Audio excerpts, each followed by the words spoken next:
kaderi, ille de avrat kaderi.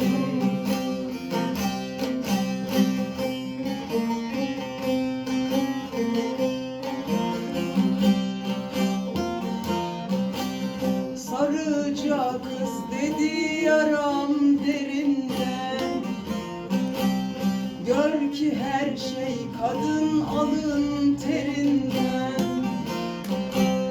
8 Mart'ta yer oynadı yerinden,